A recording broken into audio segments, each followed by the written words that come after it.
Hi. Okay, so today I wanted to talk about our children as guides. Um, so I don't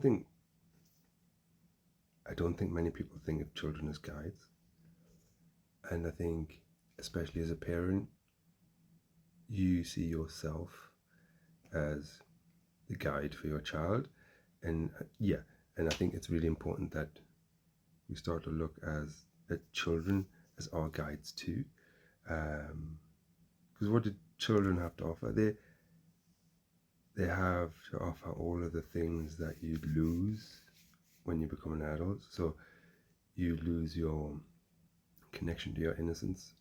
You lose your connection, most importantly, to love.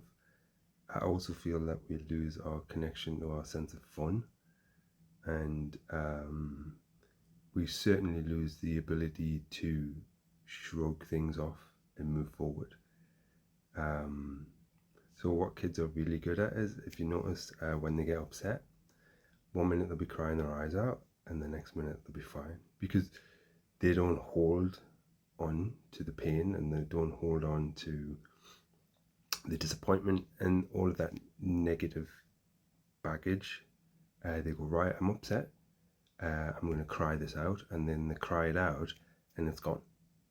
And somewhere along the road, we stop crying things out and stop letting them go, and then we just start to accumulate baggage, more and more baggage, until you get to 40, and then you have to go through a midlife crisis because you've just not let go of your baggage, which just is unnecessary.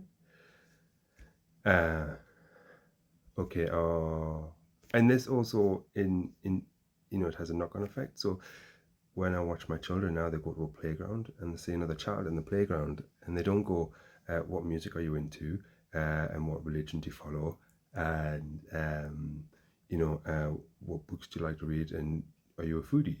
They don't do any of that. They just say, "Would you like to play?" "Yeah." "Okay, let's play." I mean, they don't even have that formal conversation. They just go and then start playing, right? That's amazing, right? So why aren't adults like that? Why can't it be that simple for adults? And it can be, right? Um, I think probably one of the biggest ones is children's connections to love. Um,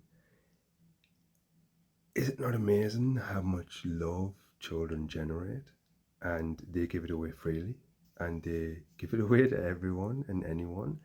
I was walking down the street yesterday, and there's two parents and two parents. The father's pushing the baby in the buggy.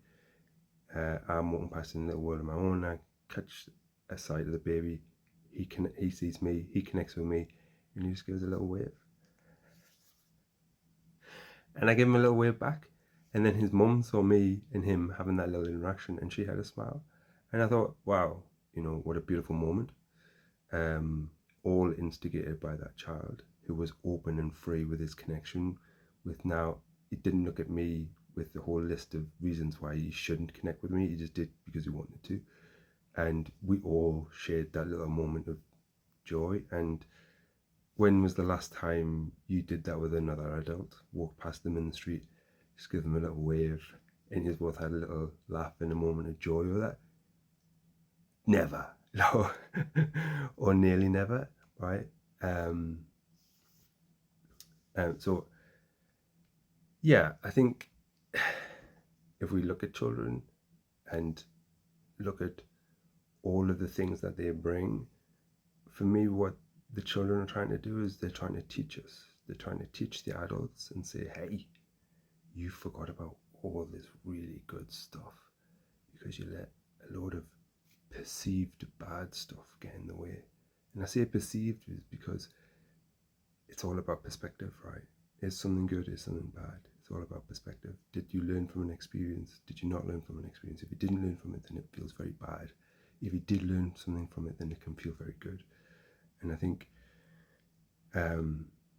if we can start to embrace the idea that children come here to help us, perhaps a little bit more then we can help them. Then we start to look at children as to the real value they bring to our lives. Yeah, have a little think about that one.